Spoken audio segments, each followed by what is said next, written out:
Kingdoms rise and empires crumble, and the knowledge and wisdom from past ages are lost to the foggy ruins of time. But for genuine seekers of truth, one place stands alone on a hill. Shining brightly in the darkness, you, dear listener, have reached the Hidden Citadel.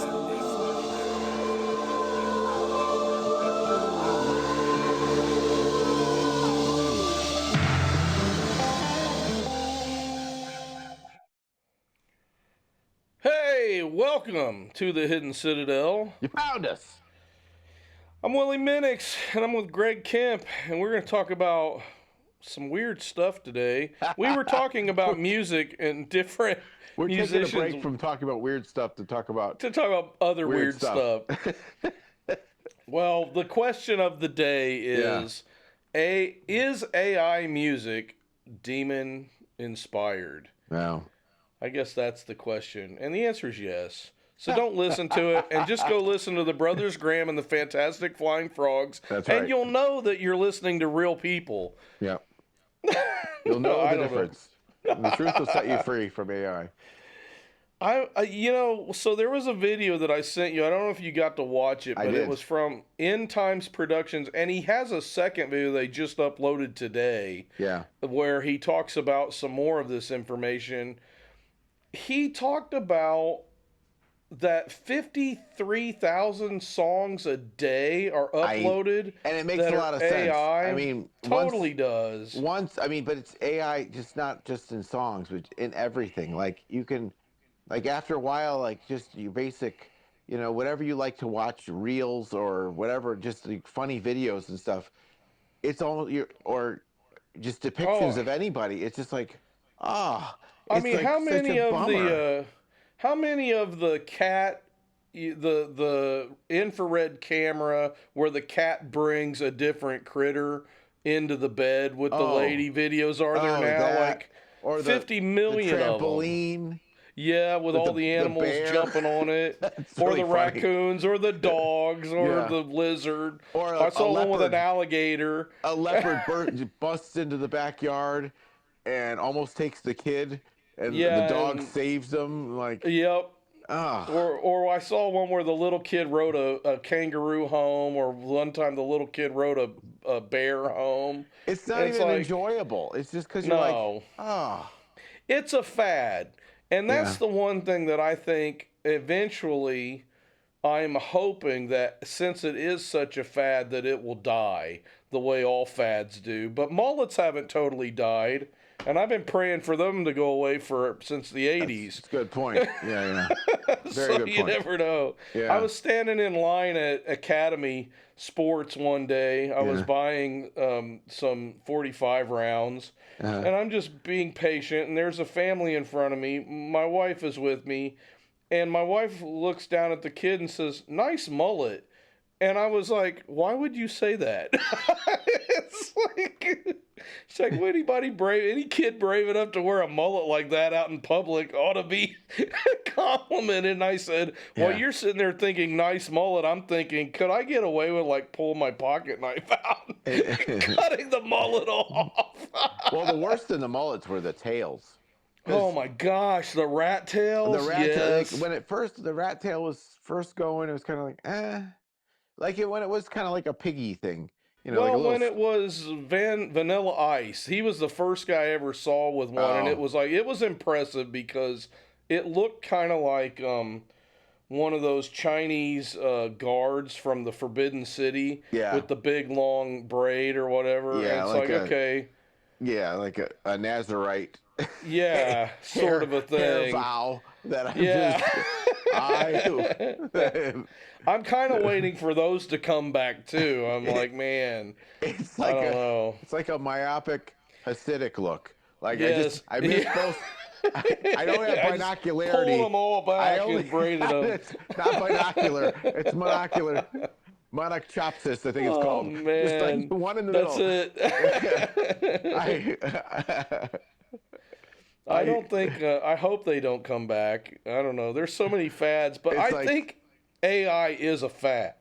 Maybe. Yeah. The only thing is, it just looks like, I mean, there's even, I know even like in the stock exchange right now, there's a lot of these companies that are getting a surge. There's one called Alibaba, and it used to be almost kind of rival to Amazon, but it's surging in its value right now because it's developing a new type of AI, and it's whatever, and it's always been, Alibaba's always been that kind of, its technology has made it a rival to like an Amazon, because it was able to do a lot more with technology than Amazon was.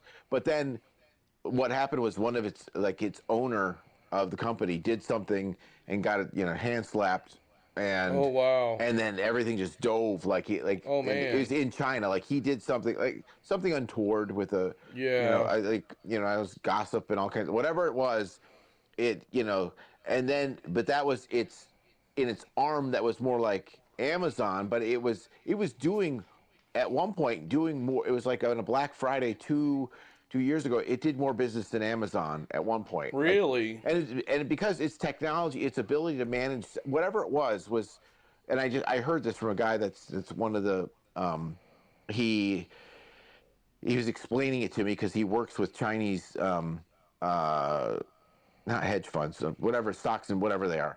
Anyway, Yeah.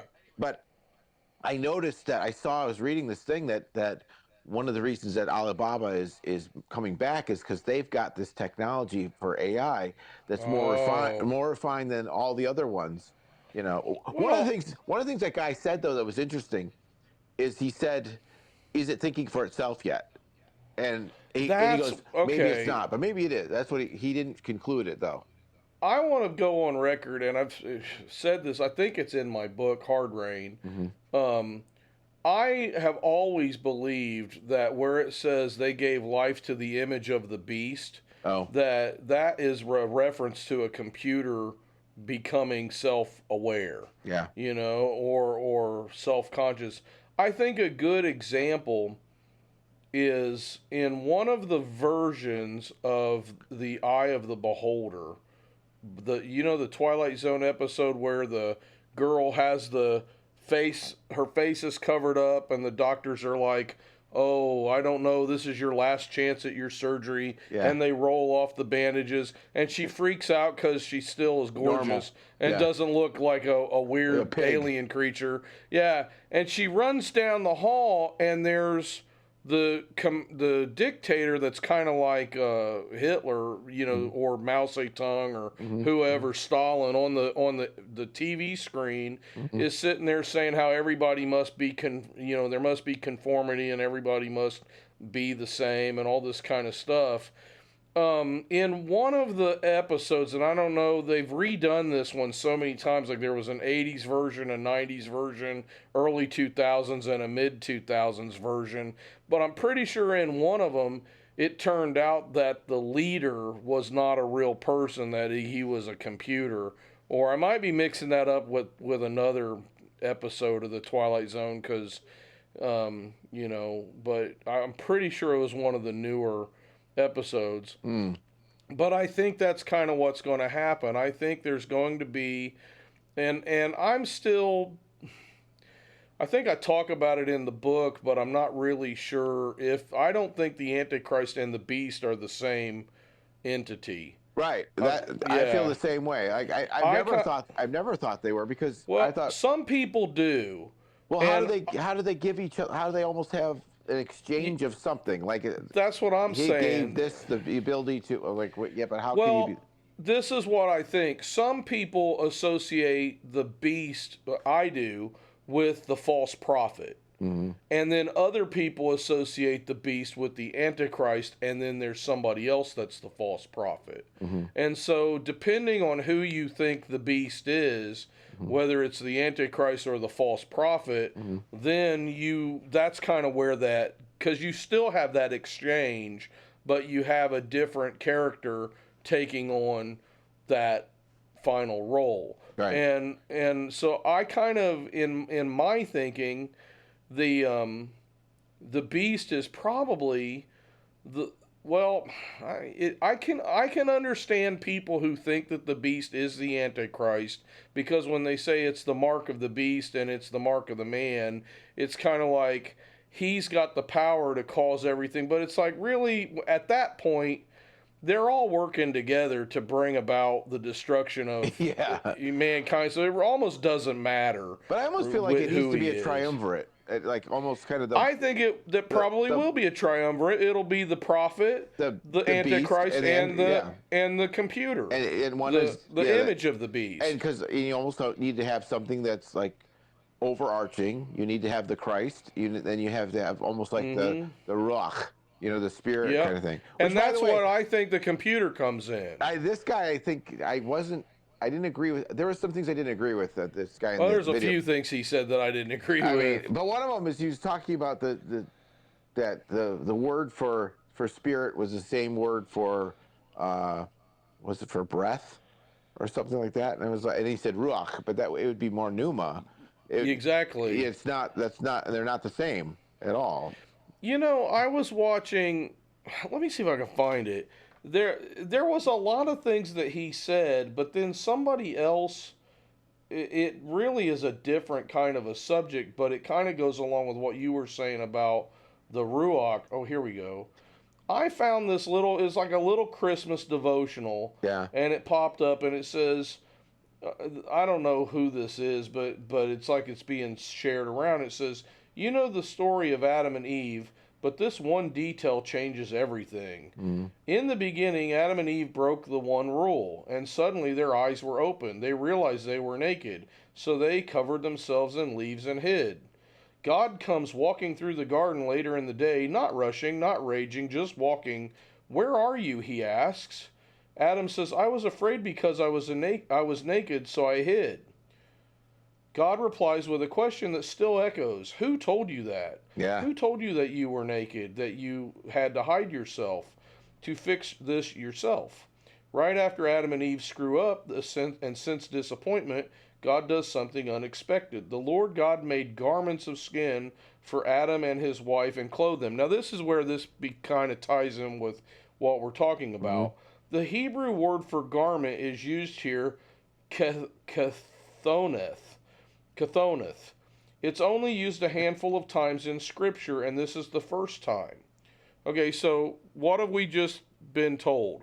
There's a Hebrew word. It's only used a few times in Scripture, and this is the primary use. Yeah. Okay, that's a good thing. Yep. The second is used to describe Joseph's magnificent tunic, a gift from his father that was so stunning it made all his brothers jealous, which I think we should redo at some point our Jason and the Argonauts episode. Number one, because we couldn't see her face, but number two, because we've got so much more information now about Adam and Eve's garments. So I think we should put that on the table for next year. Yep. But then it says the next time it's used is described the priest's royal garments that they wore to serve in the tent of meeting. And then here's where I want to point this out. There's a problem. And the last time is to describe Jesus' tunic that the guards cast lots for. Ooh. Now, I'm not going to read the rest of it, but I would like to say, why do you think I have a problem with that? Well, Jesus wasn't wearing a tunic. Well, he was wearing the purple robes is what he's talking about. Oh, well, I thought tunic was different. Tunic is a different. It may not be a tunic. It was just a robe, I think. Yeah. That's not my problem. Oh. My problem is the New Testament is not written in Hebrew. That's true. And so when somebody shows you a word and says, oh, this Hebrew word is only used a few times in the Bible, and then they start pointing to the New Testament, you immediately know that person, you got to be careful because they're not doing their Bible study carefully. Yeah, or they were just told things. Yeah. Or they were told something and they're passing it on, and it's like, that's not, that word would have been in Greek, and it might not even be connected to the other words. So it's like, at that point, I was like, okay, I'll read the rest of it, but, it was like I had to check out.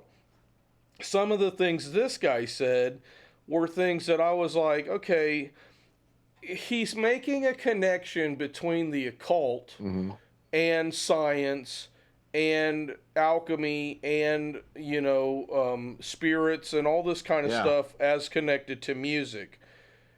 One of the things that I wanted to kind of talk about is that when you're talking about the occult, I like the phrase the occult sciences that some of the occultists like to use. And a lot of Christians hate that because they're like, oh no, they're using that to make it seem like it's a pseudoscience so that people will latch on and think there's some legitimacy to their mumbo jumbo. But here's the thing. Before there was actual disciplined science, what you had was alchemy, and what you had was astrology, and what you had was the occult. And what you had were people that were dabbling in all of these things, all kind of mixed up at one point. And it's like, nowadays, I think the problem is that Christians don't understand what a gumbo the occult is. It's still a mixed up mess of a whole bunch of stuff. And it's and it's designed that way. You can't, it's the more elusive it is to something you can simplify and kind of corner and target, the more that's going to be effective, the more elusive it can be, the more effective it's going to be. It's interesting though, like you just look at the occult science, which is really interesting, the term, because I've never heard it before. But the first thing I thought of was like a Ouija board, where you have many people, they're putting input, they're trying to follow data, they're trying to examine how data is linearly organized to create a message that you didn't have before, of that something, it's a heuristic is what we call it.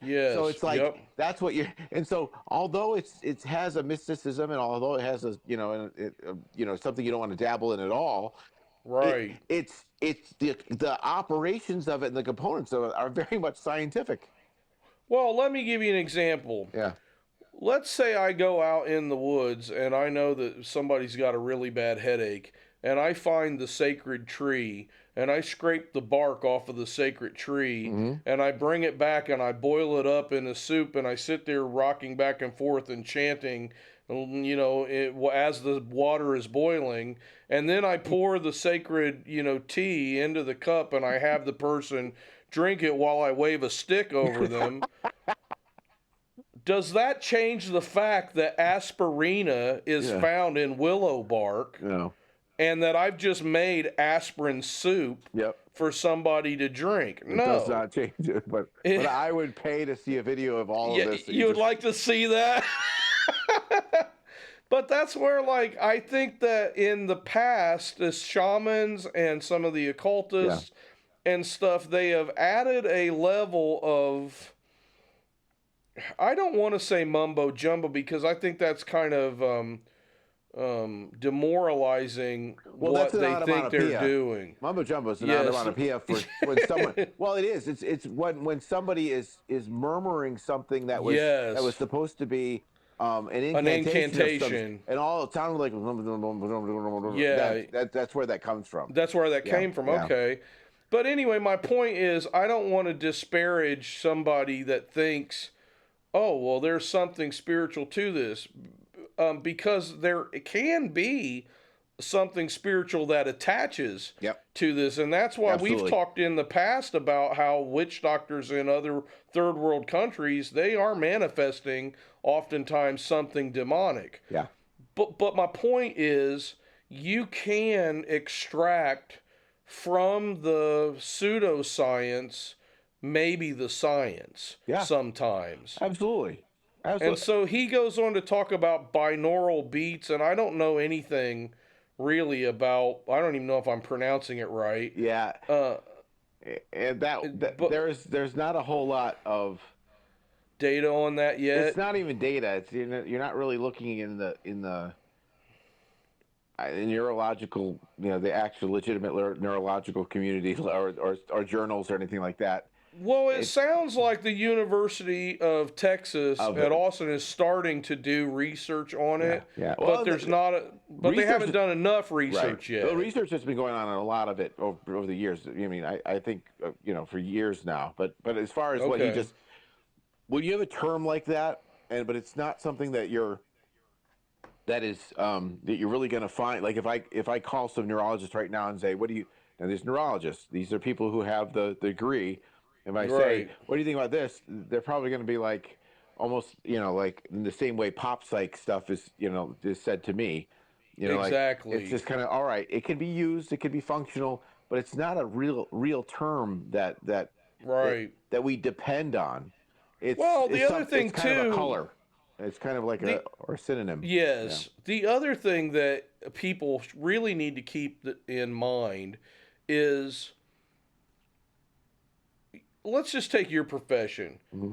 If you were to dig out the diagnostic manuals from 75 years ago Mm-hmm. and say, you know what, this is good enough, I'm going to start going by this Yeah. for the rest of my life, Yeah. I'm sure that other people would give kickback and say, wait a minute, Yeah. you can't go by what Oh. was that Oh. came out 75 years ago. Yeah. We There's want today's stuff. some in And particular.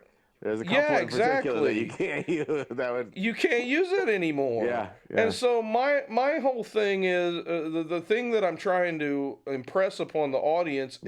is that even if something is labeled science, Mm-hmm. doesn't necessarily mean that it's not mumbo jumbo too. Right. You know, and I'm so, sure we've got plenty of that going around today. it's so interesting. I just had we were just kind of doing a values lesson in one of my groups, and a lot of times when the staff, the adults that are there, I try to include them just so some of the students can see, all right, that's how you answer this question, or Mm. that's what this means, or that's a good model. I feel more free to be able to answer because the adults are answering. One of the adults was a Native American, and they were Okay. talking about something having to do with uh I think it was for Thanksgiving or something like that. One of the students said, "Are you Catholic?" And she said, "No, I we don't we don't believe in um we don't believe in that there's a person, no, a human that's a god." And we don't even believe in a god. We don't believe that ours is more that it's the energy of everything. And That's not necessarily Native American she said it's religion. right. It's the energy of everything. I said, like nature. Well, it can be, but not. And she said, so when we would offer we would make an offering to a tree just to thank the tree for being a tree. And I was like, but what's interesting is, like, everything that she then described as the forces or the thing that she that they gave value to as far as outside of being human. It was like the Apostle Paul says, "This is the unnamed God." You know what I mean? That's what I'm I like, like to call, like, you are talking about God here, but whatever you're yeah. talking, but maybe not. That's okay. So I'm supposedly Shawnee on my grandmother's side of my dad's side, Mm-hmm. and Miami on the side of my mom's side of the family. So it's like I've got two different, Yeah, Indian lineages. Yeah, legacies, yeah. lineages. And so I feel confident and comfortable in addressing this. Get them. um, that is not Native American theology, because the Great Spirit is oftentimes has taken the form of a man Mm-hmm. when he comes in, and also there are entities like Coyote, and Coyote is a trickster spirit Yeah, that can I've take heard the of that. form of a man. Yeah. You also have like other entities where they started out as a normal brave or Mm-hmm. something, and then he went up against some, other being, and he ends up becoming a Wendigo. Yeah. Or you have other beings that become skinwalkers, Mm-hmm. or other beings that become constellations in the sky. And so it's kind of like all of these become immortal beings that are still. The moon used to be a person. Is the Firebird a part of that? Isn't that the Thunderbird? Yeah, Thunderbird? the Okay. Thunderbird. I knew it was a car. Is yeah, the Thunderbird's another one of those immortal entities Yeah. that I think is probably a pterodactyl, but actually is seen as an immortal entity. So it's kind of like the pantheism that she's describing Yeah. is not the way that I recognize the. It's definitely not the belief of the Cherokee. I've spent time with the Cherokee in North Carolina, and they definitely, I don't think, would agree with her. I think on she that. referenced the Cherokee, but I get the feeling psychologically that whatever she was purporting to be, just her worldview was more antithetical. In other words, I'm not as much for what I believe as I'm against what you believe, which is prevalent. And also she's probably worldwide. a secularist. Yeah. And she's like, well, I'm just like keeping my traditions alive, but Yeah. I'm not. This is how. And I've actually heard Hindus that are secularists that say the same things that she's saying. Well, the gods never were really people, and it's like, well, then you're not much of a Hindu, because that's not what Hinduism teaches. Right. And so I would say the same thing with what she's saying, not to denigrate her beliefs because they are her beliefs. Absolutely. But if she's going to sit there and say this is what Native Americans believe, it's like you're right. You've just painted a broad brush over a lot of people that several wouldn't agree with. Yeah. And it was like, and I was asking your questions based on what I have heard people say. So, but and it could be just this is what her strand of things is, I guess. But it felt very antithetical rather than, what I mean by that is, with any religion, what I want to hear with most religions, if someone has one, this is going to sound bad. What makes yours great? Like, why should I buy into your religion? And that's, really, what you hear more than anything is, let me tell you why your religion is wrong. I'm like, no. I don't care about that. I want to know why I should convert. Why would I want your God? Like, tell me what your God has that is of value to me. Well, he's not yours. That's not it. Here's what's interesting. If a religion has developed out of the unseen realm thinking, like Heiser talked about, and they are what would you call them, regional deities? Yeah. Then you're not really allowed to convert to there. You need to go find your own regional deity, because they're not going to accept you because you're not part of their system. That's and it's wild. like. Yeah, and so it's like you don't see, the white man converting to the Indian religion. You do see some white men that go out there that are dumb, that want to act like they're an American Indian or something. But it's sorry. Yeah, right. But it's like the Great Spirit is not, welcoming you into the tribe or anything like that.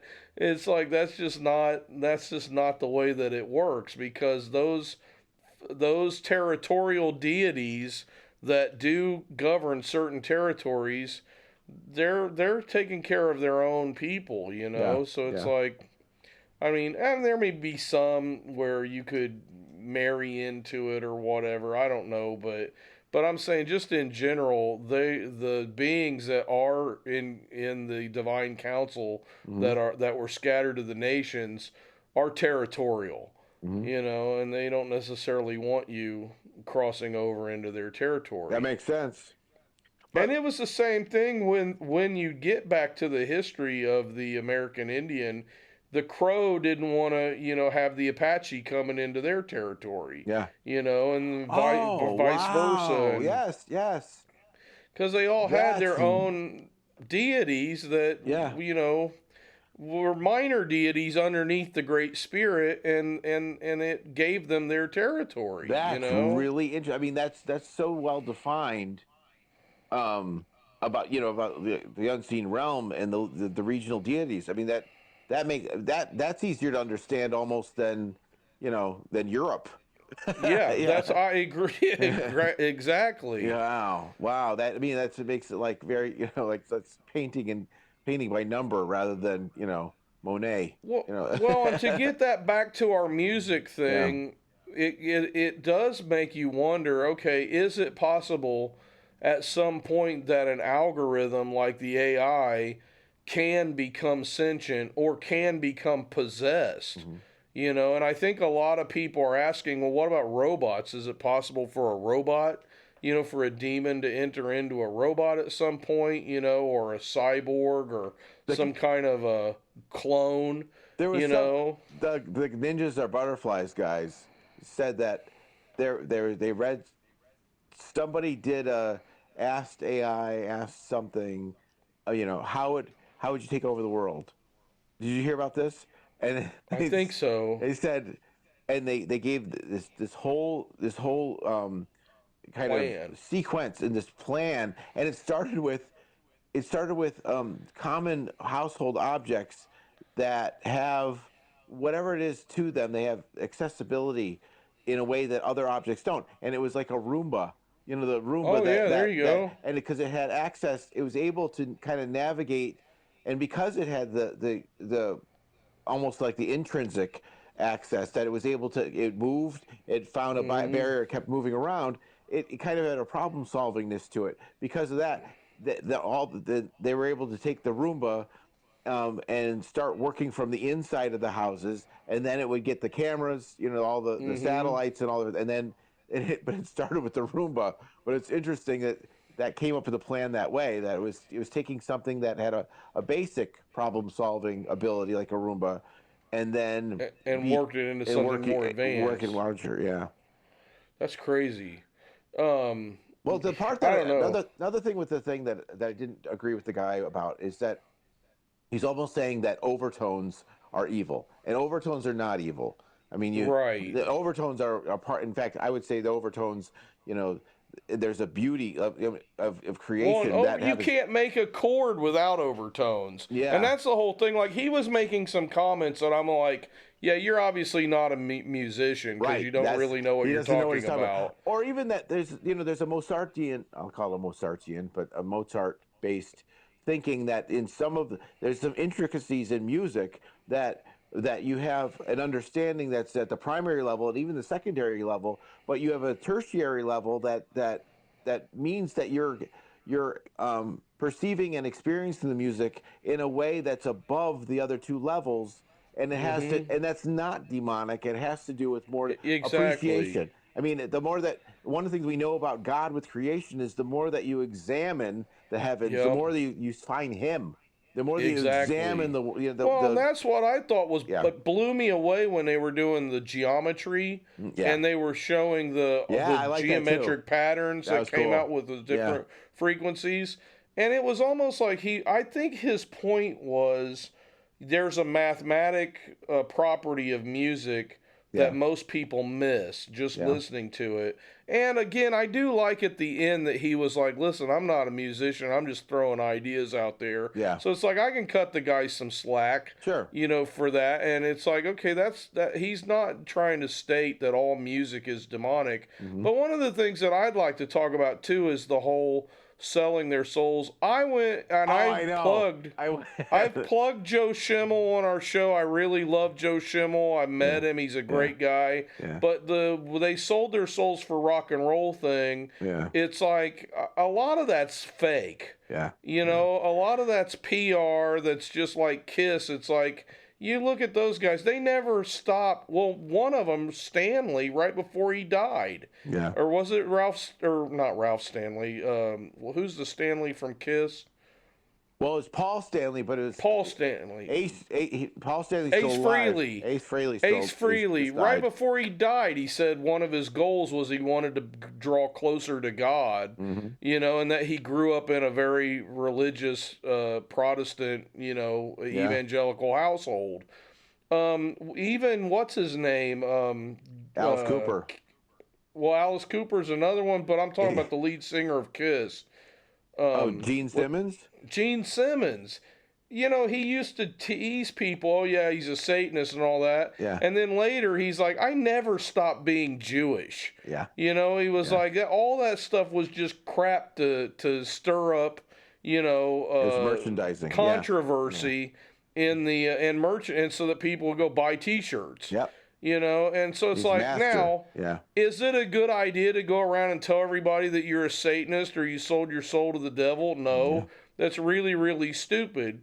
But if you don't really believe in Satan, then it's like, okay, this is merchandising. The other thing that gets me is everybody wants to bring out the Bob Dylan comment where Bob Dylan was being interviewed by Ed Bradley or whoever he was on, I think it was on ABC. 60 Minutes. And 60 Minutes, and Dylan says, yeah, a long time ago I realized that I had made a deal and this is the life that I'm living. And Ed Bradley's like, oh, who'd you make a deal with? Like, you know, did you sell your soul to the devil?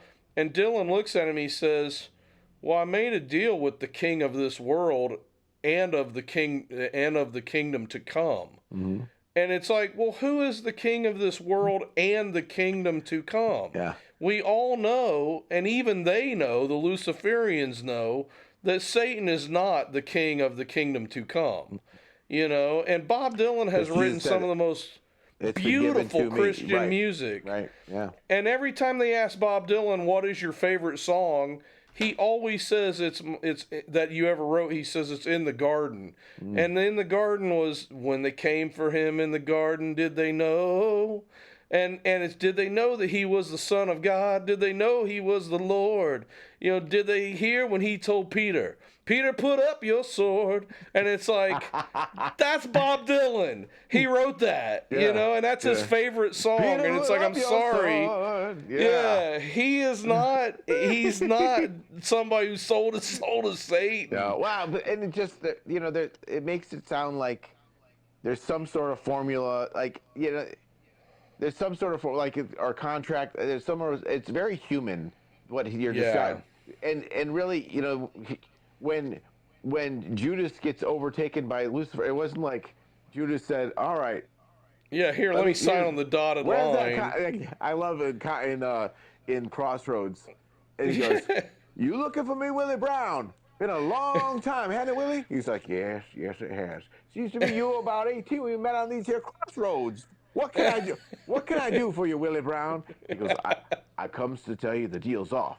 And he goes, not according to this piece of paper, the deal's still on. And he goes, you can tear that up and give me some peace. And he goes, why on earth would I want to do that? And to me, it's just kind of like, it's not that contract. It's exactly. He already owns you. Yeah, That's the thing that these guys didn't understand. It's like, yeah, I sold my soul to the devil so that way I could get famous. And it's like, here's the thing. One of the things this guy talked about was all these guys who sold their soul. I don't want to brag, but I'm a pretty darn good musician. You are. You know, I play a lot of different instruments. I played professionally for a long time. Yeah. I've worked as a musician most of my life. Mm-hmm.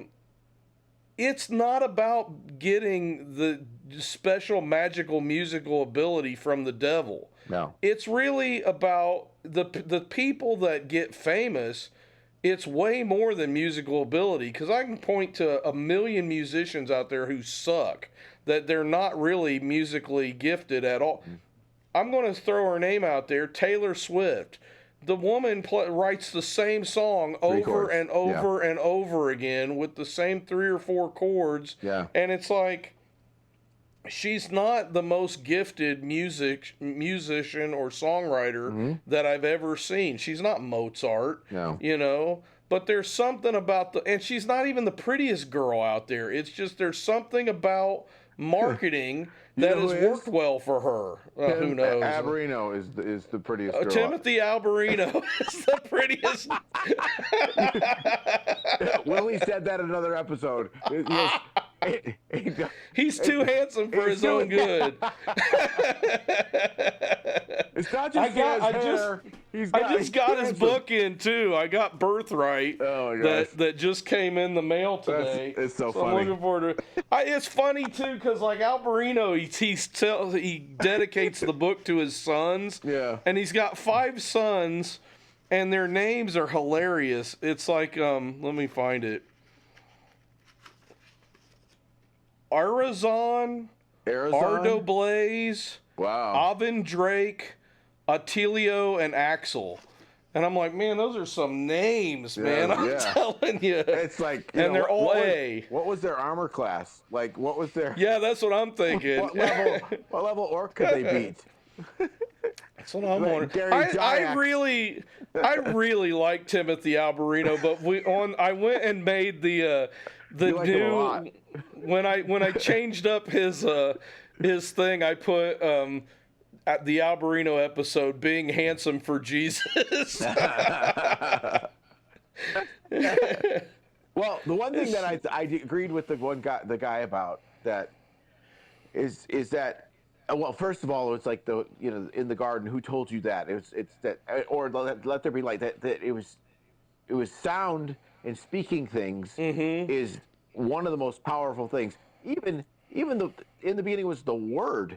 A word is a word because of the meaning, and the meaning usually comes from the expression, right? Yeah. But also when he's talking about like what does music have ambiently that can influence us? Well, what is Lucifer called? What is Satan called? The prince of the power of the air. The power of the air. The power of the air. What's the air? The ambience all around us all the time. Yeah. Whenever you have a flute, the only reason it makes noise is because of the air vibrating in the central column. Yeah. Whenever you have a string and it's plucked, the only reason it makes sound is because the air that's vibrating when the string is moving, you know? And so it's kind of like, and everything makes a sound. They have weapons that were designed that are subsonic sounds that when people hear them, it causes their ears to bleed and their nose to bleed and stuff like that, because sound has an effect on us. When you go to a concert and that big, heavy subwoofer is kicking in, you feel that in your chest, you know, and your heart begins to take on a rhythm that matches the subsonic beat that's going on. And so it's like there's a lot of science, and there's a lot of like he in his one video, he says they've known this for thousands of years, and it's like, yeah, I think they have known it for thousands of years, but that's because it belonged to God in the beginning. Yeah. And so a lot of the sound stuff that we get, like my kids are all musicians, you know, they're all in music somehow or another. Just one of them's professional, the other's, you know, got some stuff out there that he's slightly professional too. And it's like one of them is really struggling with where he's at. They want him to really focus on making Christian music, and he's like, I don't want to make Christian music, it sucks. And he's like, it just really is like, I don't want to write praise Jesus over and over and over all the time. He was like, it doesn't seem like that's even being honest, really.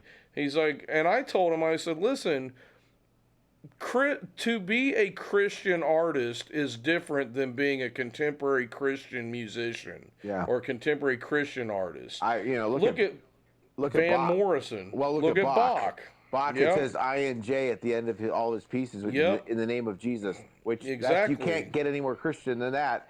And there isn't a single piece that Bach wrote that you wouldn't be in awe of. Like, that is insane. Well, on my wall, the people can't see it, but it says, music's only purpose should be the glorification of God and the recreation of the human spirit. And I told my son, I said, the recreation of the human spirit part of that is important too. And so it's kind of like some music is there to glorify God, and some music is there to give peace and rest to the human spirit. Right. And I said, look at a guy like Van Morrison.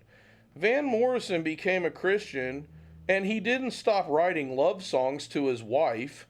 You know, he didn't stop writing music about all the things that's going on around him. And he would always throw in a verse or something about his reflections on God or Jesus or whatever. And it's like, you can't, once you're a Christian, the music that you write is going to reflect God. I mean, I write with the Frogs, I write surf music, but there's a lot of lyrics in there that reflect my view of the world, and God pops up in those songs, regardless of whether they're Christian. I mean, so you got to ask yourself, are you writing songs for church, or are you writing songs for people to listen to? Yeah. Well, Scott Stapp from Creed, he went to, I think he went to Taylor University, and he got into whatever it was, but he was writing for Creed at the time. He was writing because he's out of his journal and that sort of thing. He's writing like his wrestling with God and his prayer and that sort of thing, and so it was naturally very spiritually bent and very Christianity spiritually bent, and it's funny, like the guys in the band afterwards looking back and going, we're not a Christian rock band. What is this? And he's like, this is just, essentially, this is who I was. He wasn't intentionally saying I'm trying to write as a Christian rock band, but he was saying this is what just came out of me. I kind of think Bono was like that with Joshua Tree as well. I think so too. Yeah. I feel like Bono took a weird turn, and like that's Dylan one thing. Too. Right? Didn't he? Yeah. Well, I think with Dylan, one of the things that he did is he just got to the point where he said, I'm so tired of people showing up at my house and asking me the meaning of life, and all this stuff, that I'm just not gonna do gospel music. But when you look at all of his albums, after he quit doing Christian music, every album had 2 or 3 blatantly Christian songs on it, so it's like, except for the ones that were like the folk albums or the ones that didn't have his music on it. But when he came out with the Christmas album a while back, the person at Rolling Stone said, well, you sing these songs like you're a true believer. And he said, I am a true believer. I believe in all of this stuff. I believe in the Bible. I believe in the virgin birth. I believe in, our salvation through Jesus. Speaking of Creed. He just kind of went down the list. Yeah. I believe in Pontius Pilate. Yeah. Whatever that is. And so he basically went through the whole thing, and the guy was like, oh, he just thought, well, because you're not doing just all gospel music anymore, you must have lost your faith or something. And he was like, I never lost my faith, Is Dylan his real last name, or is that his middle name? Zimmerman. Oh, so he's Allen. Robert Dylan. Allen. Oh, Allen. Robert Allen Zimmerman. Oh, okay. Yeah, Bob Dylan came from Dylan Thomas. No, not Dylan Thomas. Oh, Dylan Thomas. Dylan Thomas, the right poet. Yeah. And so he changed, but he went by a lot of names in the beginning, like Elston Gunn, and he was always changing his name up when he went to different places, and Richard then finally, Bachman? Was he Richard Bachman? Probably. And then he finally settled on Bob Dylan. The King of Kings. Man. So I mean, it's like, I don't agree with all the people out there demonizing Dylan, but I do think that there are some people out there, like Jimmy Page. That dude got into some really dark, evil stuff, and Robert Plant even intentionally. Yeah. And John Lennon did too. But the nice thing was, from all accounts that I've read, is that right before he died, John Lennon was watching, I think it was Billy Graham, and he gave his life to the Lord. And Yoko Ono herself has publicly stated that, John got really religious right before he got shot. And she called it really religious because she basically was confirming that, the 2 weeks before he died, he got really religious. 2 years before he died, Bob Marley got converted from Rastafarianism and became an Orthodox Christian. I didn't know that. Probably Ethiopian Orthodox, but a lot of people did. Yeah. Other people slid the other way. Like Bono started out as a Christian, and now he's like a Universalist or something. And it's like, so, but the thing that people don't understand about musicians is music has a spiritual tug on us because that's the way we're designed. We're designed to be moved by music. Yeah. But that does not change the fact that the musicians are just normal people. Yep. And I remember one time I was playing piano at at a steakhouse in New Jersey, and I had this regular gig there, and and one time the place was packed, and I was like, I wonder if I play a song in a minor tune that's the same rhythm and the same volume as a song that's in the major tune. Will that affect the way that people are acting in the restaurant? Yeah, was it and a brawl? Well, so what happened was I start playing a minor tune song that they were both kind of upbeat pieces. Yeah. And then all of a sudden, everybody just got quiet and they stopped talking really loud, and you could hear them almost whispering to each other. Yeah. Then I changed it into the same exact tune, but I just switched it and moved it up into a major rather than the minor. Mm-hmm. And then all of a sudden, it got real loud again, and everybody started chit-chatting louder, and I was like, this is weird. And so all night long, I would play a song and then I would go back to doing it. I'd switch it from major to minor just to kind of watch what would happen in the restaurant. And it was all night long. Didn't matter who came in and who left and what group was in there. It was like I could adjust the people's reactions by just the way that I was changing from major to minor. And that's because we are conditioned. When we hear minor, we watch movies and stuff from the time we're little kids, cartoons and things like that, and there are musical changes that are wired into our brain because we're conditioned to, oh, well, it's minor, that means it's sad or it's intense or it's whatever. Oh, it's major, that means it's happy and blah blah blah, and it's like, well, you're right. No, this is such a good point. But so that you're making here, and I don't know if you saw it on Facebook, but me and this guy Dave Obrisky from the Stones. I was watching that. We did Bad Moon, but it's supposed to be D. But you did it in D minor. No, we did it in B minor. Oh, okay. And we took it from the Wednesday. Oh, so you did it from the minor six. The relative minor. Right. So it was like, wow, we did it. It wasn't our idea. It was on Wednesday, the second season of Wednesday, and it's great. Okay. They're around the fire. If you go back and watch it, you can see it on YouTube actually.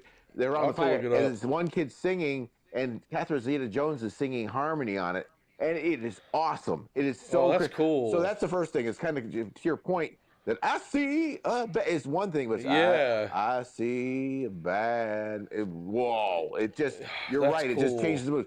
But what I saw a breakdown of this. Mike Palmisano, he's a guitar teacher online. I watch him a lot. He's a really good guy. But he was breaking down like the top, 10 or 15 hits that Van Halen has, their best hits, that they've, meaning the most popular songs that they've had that sold the most. And he said they follow the same formula. Eddie starts an intro that's kind of a major, and then the verse goes minor in order to then bring out the major in the chorus. And he does that routinely. So it's like you drop into and like a minor. And guess where he got that from? Mozart. Mozart. Well, because Eddie was a classical pianist. Yeah. His two. I think it's two. It's funny because I would say Mozart is his song design, and his melodies are Beethoven. I mean, he's so melodic. That's funny because if he had been a piano player, he would have fit right in there. He would have dovetailed between Elton John and Billy Joel. Yeah. Because Elton John leans more on the Mozart Bach side. Yeah. Billy Joel leans more on the Mozart Beethoven side. Yeah. And I think Van Halen would have been right in there, with them too. Yeah. Yeah. And it's like it's really a shame that Eddie didn't put out like a piano album. Because it would have been really interesting. Sick, yeah. I mean, one of my favorite melodies all time is Van Halen's "Dreams." To me that's Beethoven. To me that's like it just has a or actually more. I think that isn't that kind of minor, but I'm thinking more like that is minor, but I'm thinking like "Joyful, Joyful We Adore," or what's it called? Yeah, the Ninth Symphony. Yeah. Ode to Joy. Ode to Joy. Yeah, Ode to Yep. Joy. That's a very Ode to Joy thing, but Yep. it's still. But to your point, I mean, look what the Ode to Joy is a very triumphant minor, a major. Major, yeah. It has, and so it does. It does. Well, and if you go influence back, your mood. It influences your. He talked in the video, one of the videos, about chanting, and they were like, basically, well, they know that if you chant, you enter an altered state of consciousness. Well, if you go back to Gregorian chant, well, I know them very well. Yeah, because they named them after you. Yeah, they did. If you go back to Gregorian chant, you end up with the idea that each one, because they were still using the modal system at that time, and their concept was that each one of the modes produced a different emotion. Yeah. And so, depending on what the biblical text was, you needed to design your music based off of that mode, so that way it would reflect. And we still have some of that. That's amazing. That's not evil. No, it's not evil. It was Christian, you know? No. And that's why, like, you still have, the reason we have the major key is because the Ionian mode was the major mode that was used. Yep. And they said, well, we're just going to use the major mode most of the time for everything. And the Aeolian mode is of minor importance. Yep. So we're going to use that, and we're just going to ditch the rest of them. We're not going to use them anymore. And that's how we ended up with major and minor. Right. And it's like, the other thing, too, is when you study world music and you look at, like, the Maqams, in fact, it'll be several weeks by the time this one comes out, but on the Minix Music channel, I've been uploading parts of my documentary on the child ballads that I've been working on for 6 years. You're doing awesome stuff with that, man. People got to see that. Thank you. Yeah. And so yesterday I uploaded my interview with Dr. Kristen Janes. Yeah. And she's a professor at UNC Greensboro. She's a music professor there, and she is an amazing violinist. And we were talking in one of the parts of the documentary about the different modes of the Arabian scales. And there's like 14 of them. Wow. And so like just the da da da da da da da da da da kind of stuff that's the Hijaz Bayati scale, but which is, well, I don't have a guitar plugged in right now. Like the notes it doesn't have a whole lot of interval. Like it's kind of like what was that song Miserlou that Dick Dale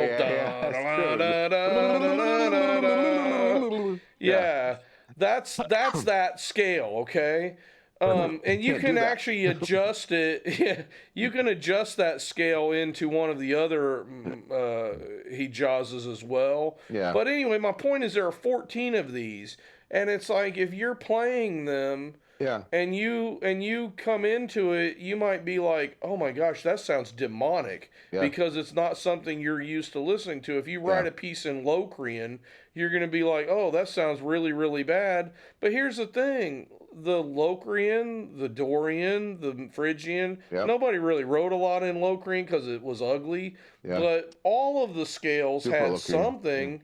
And so they would write these Christian songs a long time ago in these different modes. And like there are modern day Christians in Israel that use the same scales as the Arabian scales, and they write Christian music. There's nothing wrong with that. My wife listens to that stuff all the time because she really loves it, and it's in Hebrew or whatever. It's really beautiful music, but it's not anything like you might be used to. And so it's kind of like a part of the whole thing about music is it something that you're used to? Like, for instance, in the old days, if a real good example of this is Marvin Gaye's dad. Marvin Gaye wrote Sexual Healing, but Sexual Healing is completely based off of one of Bach's hymns. And so Ed Sheeran gets sued by Marvin Gaye's family. I heard about this. For ripping off Marvin Gaye, but Marvin Gaye's father killed Marvin Gaye because he said, you have to pull that song. You can't take a hymn like that and turn it into something vulgar. Yeah. And they got in an argument, and he ended up shooting him, and Marvin Gaye died. And so the point is, his dad knew that was not Marvin Gaye's song, you know. Then that's how Ed Sheeran won his lawsuit, because he could prove that it was based off of a Bach chorale. And so the point is this: music is a very neutral thing. Yeah. It's kind of like that gun. When two people are fighting over that gun and the gun goes off, well, then you would say, well, it's the gun's fault. No, it's not the gun's fault. It was the fault that Marvin Gaye and his dad couldn't come to an agreement without use of a firearm. Yep. When you take a song, you could take, I'll give you the perfect example. We don't have the original melody of Amazing Grace anymore. But John Newton was a slave trader, and he was a really bad guy before he got saved and became a monk. He was a wretch. And oh yeah, he was a wretch like me. Yeah. And so he took this drinking song that kept coming back to his mind over and over and over, and he said, I can't get that song out of my mind. It's like stuck in there, and it's like the devil torments me with it. And so then somebody said, well, why don't you just write new words to it? And so he was like, okay. So he sat down and he wrote the words of Amazing Grace to match this old drinking song that was driving him nuts. And so whenever that song would pop into his head, he would start singing the new words of Amazing Grace to sanctify that tune, which was an earworm that he couldn't get rid of. Right. And so my point is this: there's no music out there. I don't care if it's, if 100 years from now, a tune from or 500 years from now, a tune from what's his name? Not Alice Cooper. Who's the other guy that's really not a Christian? Marilyn Manson. Marilyn Manson. Let's say a Marilyn Manson tune is an earworm that for some reason lives for 500 years.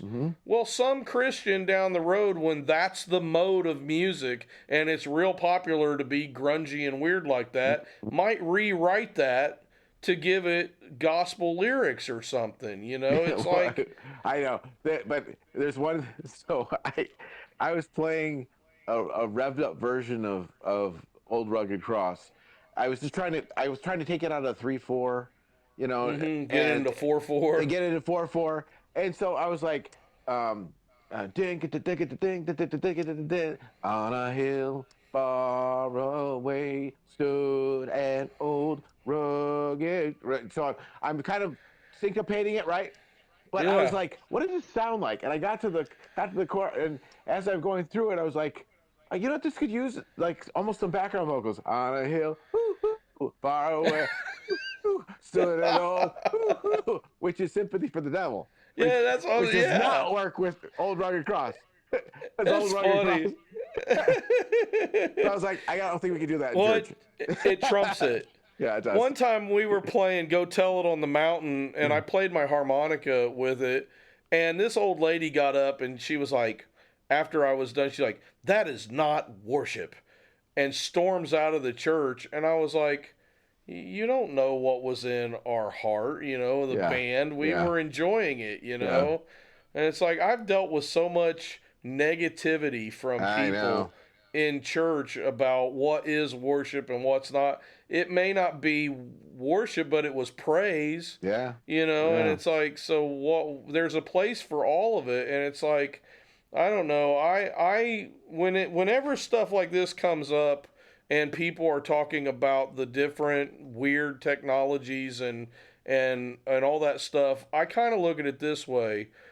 At the moment, I don't really like the idea of an AI artist being the number one Christian song on the thing. But on the other hand, a person programmed that AI to make that song. That's true. The AI didn't come up with it on their own. And so what they did is they went through and they said, I want to have lyrics that are based off of Ephesians 5 or whatever, but I want them to rhyme and I want it to be like a 3-verse structure.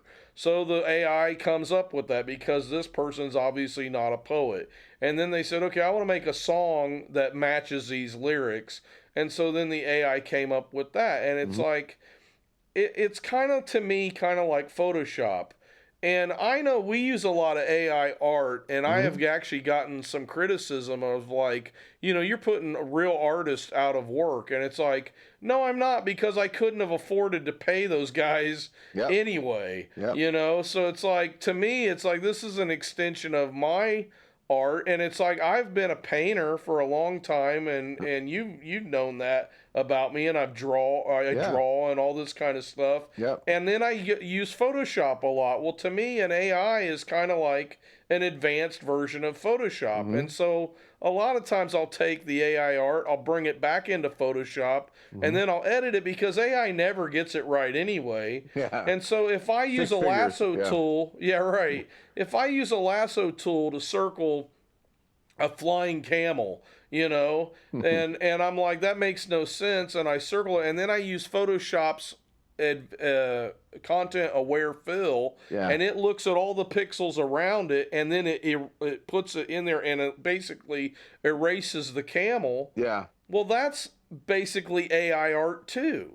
Sure. And so it's like, to me, it's like, it's just a really advanced form of art that some people have said, oh man, I can make money off of flooding the charts with 50,000 or 53,000 of these crappy songs every day. And it's like, on one hand, as a musician, I'm like, man, I can't compete with that.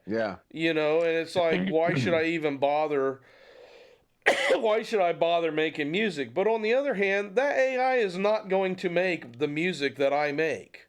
You know, it's making its own music that's just regurgitated garbage that's over and over and over. And eventually people that like real music or just good music are going to be like, yeah, I don't feel like listening to AI music today. But I was thinking about this. In all of your Star Trek and kind of futuristic movies, it's weird because like I remember back in the 80s on Star Trek, they would go into the holodeck and then they would have these adventures of like 1920s, you know, gangster kind of things, and I'm like, 500 years from now, is anybody even going to remember what a gangster is? And then, but today it dawned on me, it's like, well, wait a minute.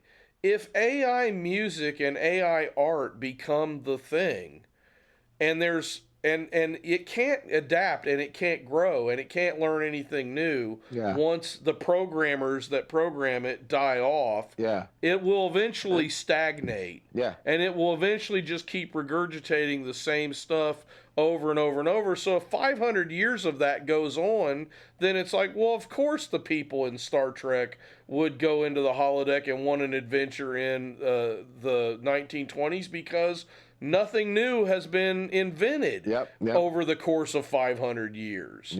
You know, so it's like what we really are looking at is not the AI art thing is not ever going to replace the art of humans because humans come up with new art. And even the interesting thing about, like, say, an AI art prompt is that you are, as the human, you're saying, okay, I want an element of Brian Frood, but then I want to mix that with Michael Whelan, and then I want to add in a little bit of Renee Magritte in there. And it's like, well, as a human painter, if I'm like, well, those are the people that I'm interested in, you're gonna do it's going to come out that way anyway.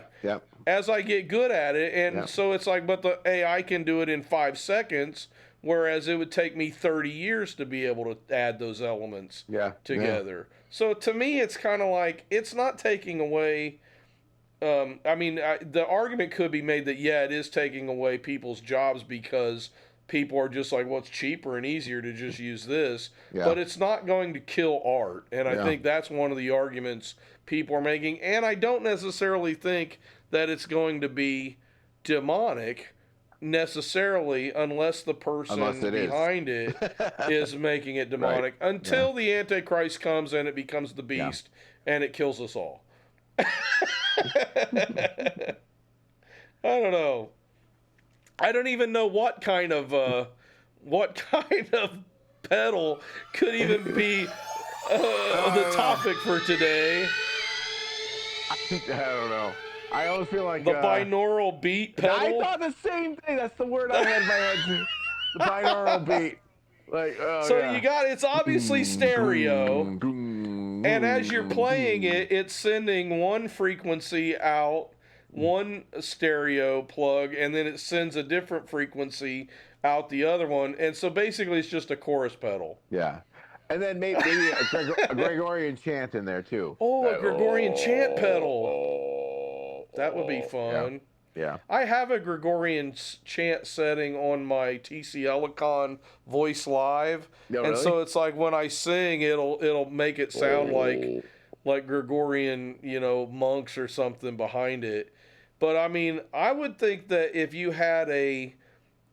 what if you had a pedal like, okay, have you heard of Joni Mitchell's guitar? Yeah. Where she has a dial that changes to all these different tunings. Oh, yeah.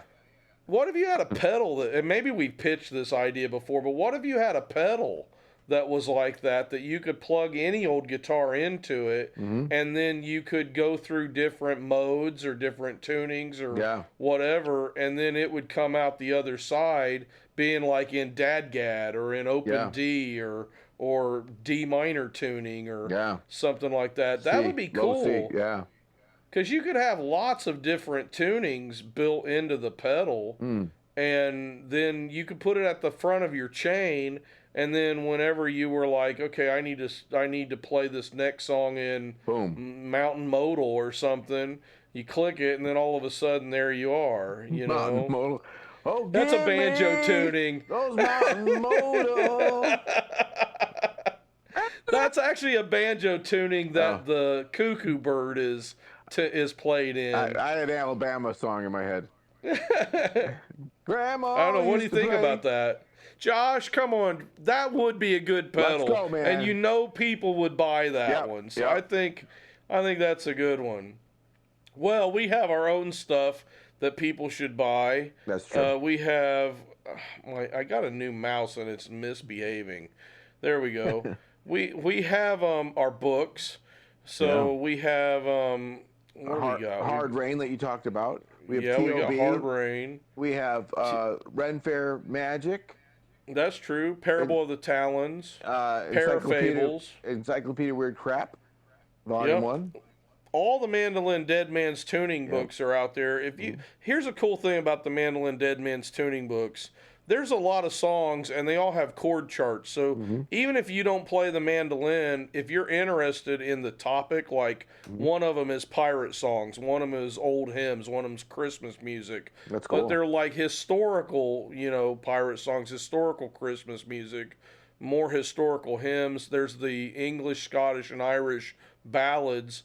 The chord charts are in there. So even if you just want to get them because you want those old songs, and one of these days the Ren Fair Magic book has a bunch of the child ballads in it, but one of these days I'm hoping to publish a child ballad songbook and try to put like my favorite versions of those ballads in there. So that's something that I'm hoping to do maybe next year or the year after.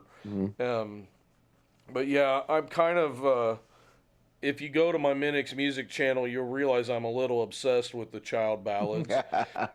But we also have, in a good way. I'm one of the few people alive that has been invited to Harvard to study them. So that's it's awesome. kind of like, I think that's kind of a little bit of street cred when it comes to the ballads. Absolutely. A little bit. It's pretty cool. Yep. We also have T-shirts that you can buy from Redbubble.com, and there's comic book themed T-shirts. There's the Yuffie shirt. There's the Green Children of Woolpit, Bigfoot, aliens. A lot of the topics that we cover on this show, they're in there, and you can get a T-shirt. We've got. I put up some new shirts recently too. Some of them I think might be related to our new thumbnails. So just go there and check out, and you'll find all sorts of different shirts that that you would like. We also have our website. It's not really a website, it's just our blog, Hidden Citadel 4.wordpress.com, where we have a lot of articles.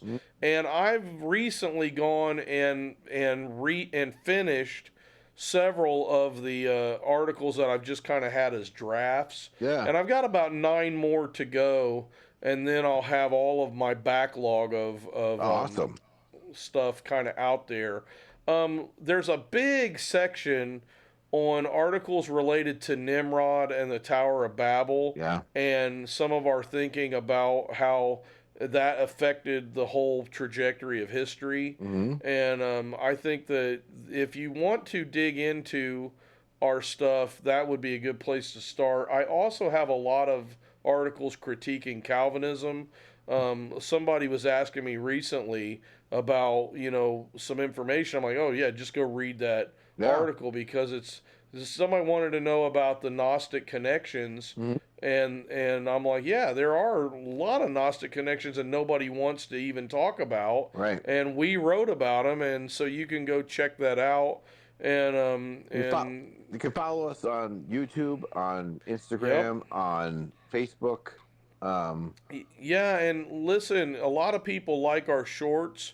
Yeah. And they're out there on YouTube, but also if you share the long videos and watch all the long videos, that really helps us a lot, because really it's the two things that are lacking for our channel to grow are click-through rate, where people aren't necessarily clicking on the thumbnails, and watch rate. So if you do want to watch our show, I would recommend watch it all the way through and share it with somebody else who will, because we're really just trying to reach people and point people back to Jesus, even with weird topics like this. Or even an odd topic like, the Bigfoot or Moth Man or anything like that. It all is trying to point back to the Lord. Is there anything we forgot to?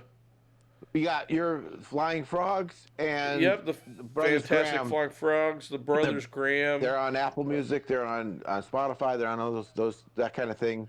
All that stuff helps us out too. Yeah. And so until Parafables. So until next time, stay in the Citadel, because night is coming.